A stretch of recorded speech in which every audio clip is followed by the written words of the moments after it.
Pelita ajaib. Zaman dulu di suatu kerajaan besar, hiduplah seorang prajurit bernama Mark. Mark adalah prajurit yang gagah berani. Beratus kali sudah dia berperang membela negaranya. Suatu hari, ketika raja sedang berkeliling diiringkan pembesar-pembesar kerajaan, Mark maju ke depan lalu memohon. "Yang mulia," katanya, "bertahun-tahun aku mengabdi. Tapi kini, untuk hidup pun gajiku tak cukup. Bolehkah hamba mohon kenaikan gaji?"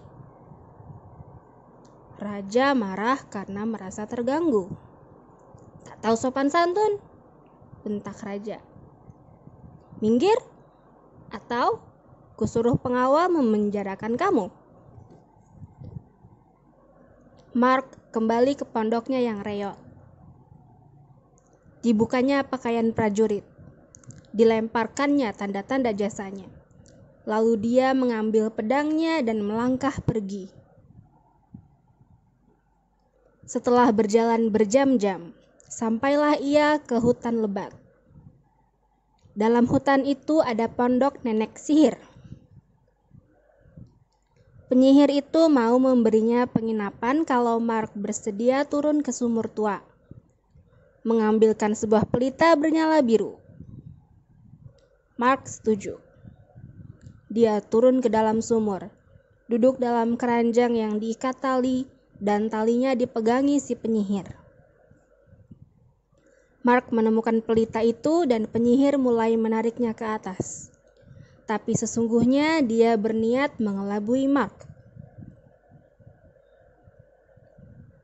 "Berikan pelita itu padaku," serunya. "Nanti kutarik kau ke atas." Tapi Mark sama cerdiknya dengan si penyihir. "Kau pasti akan menipuku," kata Mark.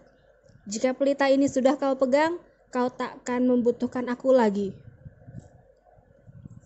Dengan marah penyihir mencampakkan tali. "Pikirkan baik-baik kata-katamu," teriaknya. Untunglah Mark tidak cedera. Untuk menenangkan hatinya, dia menyalakan rokoknya dengan pelita itu. Tiba-tiba muncullah peri hitam di hadapannya. "Ada perintah, tuanku," kata peri itu. Mark terkejut, tapi cepat-cepat dia berkata, "Keluarkan aku dari sini."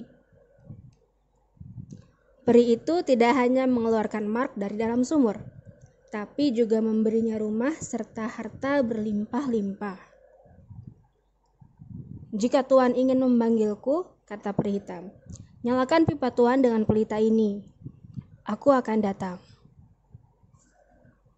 Mark menikmati hidupnya yang mewah, tapi tak lama. Segera dia ingat bagaimana raja memperlakukannya dengan tidak adil. Dinyalakannya rokoknya dengan pelita itu. Dan push, muncul si peri hitam. Kata Mark, "Culiklah putri raja, bawa kemari." Ketika putri malang itu tiba di rumahnya, Mark memperlakukannya seperti pelayan. Keesokan harinya, dikembalikannya putri itu ke istana. Raja sangat marah waktu putrinya mengatakan bahwa selop peraknya tertinggal di sebuah rumah yang tak dikenal. Dikerahkannya prajurit kerajaan untuk mencari selop perak itu. Akhirnya ketemu. Mark ditangkap dan dihukum mati. Tapi dia mengajukan permohonan terakhir. Tentu saja untuk menyalakan rokok dengan pelitanya. Ketika peri hitam muncul, Mark menyuruhnya mengambil tongkat dan memukuli para pengawal. Bahkan juga sang raja. Raja menjadi sadar. Mark diampuni dan dinikahkannya dengan putrinya. Kini raja tak lagi mudah marah. Dan si peri hitam, dia tetap mengabdi Mark. Dia selalu siap melayani Mark dan istrinya agar mereka selalu hidup bahagia.